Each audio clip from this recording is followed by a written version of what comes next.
Ibu-ibu terkasih, kita jumpa lagi dalam Mutiara Hati Wanita dengan tema Abigail, Potret Wanita Bijaksana yang diambil dari 1 Samuel 25. Ibu-ibu terkasih, Abigail adalah seorang wanita yang bersahaja, seorang wanita yang kemungkinan sekali dia berasal dari keluarga yang sangat sederhana. Dia menikah dengan seorang pria kaya namun bertabiat dan berperangai buruk. Namanya adalah Nabal. Nah, di sini Abigail membuktikan dirinya sebagai seorang wanita yang bijak dalam satu peristiwa yang sangat-sangat krusial. Dalam 1 Samuel 25 mencatat sekurang-kurangnya ada 3 tindakan Abigail yang mewakili karakteristik orang yang bijak, atau dalam kasus ini adalah wanita yang bijaksana. Yang pertama, Abigail berpikir sebelum bertindak dalam ayat ke-17. Pada satu waktu, Nabal dan para karyawan perusahaannya sedang mengadakan pengguntingan bulu domba. Ketika utusan Daud menemuinya, para utusan Daud menyampaikan salam dari Daud, sekaligus meminta bantuan untuk mereka.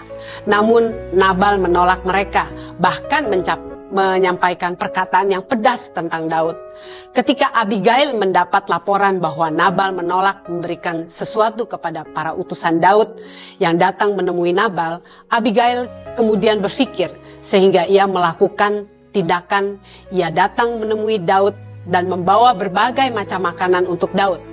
Oleh karena apa yang dilakukan Abigail ini, amarah Daud reda sehingga tidak jadi untuk membunuh Nabal.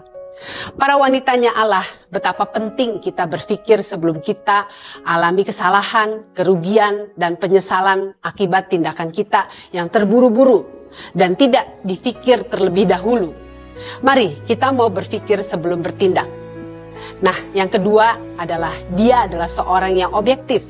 Dalam ayat 24-25, Abigail berkata, "Aku sajalah ya Tuanku yang menanggung kesalahan itu. Izinkanlah hambamu ini berbicara kepadamu dan dengarlah perkataan hambamu ini. Janganlah kiranya Tuanku mengindahkan Nabal, orang yang dursila itu. Sebab seperti namanya demikianlah ia Nabal namanya, dan bebal orangnya. Tetapi aku hambamu ini tidak melihat orang-orang yang Tuanku suruh." Dengan kata lain, Abigail adalah orang yang objektif. Dia mengakui bahwa suaminya itu memang orang yang bebal. Jadi dengan kata lain, yang salah adalah salah buat dia. Yang benar adalah benar. Abigail mengerti bahwa situasi saat itu sangat kritis. Dia harus bertindak dan dia berpikir masak-masak apa yang harus dia lakukan. Dia tahu dia harus menghadap kepada Daud untuk minta maaf. Dia juga tahu menempatkan diri.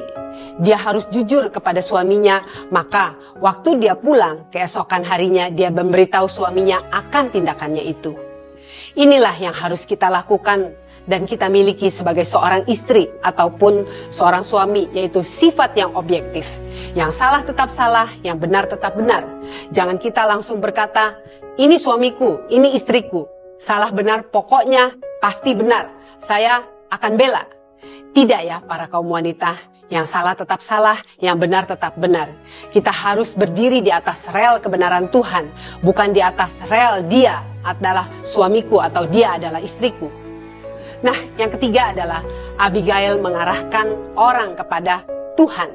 Seperti yang dikatakannya kepada Daud sewaktu dia menghadap Daud.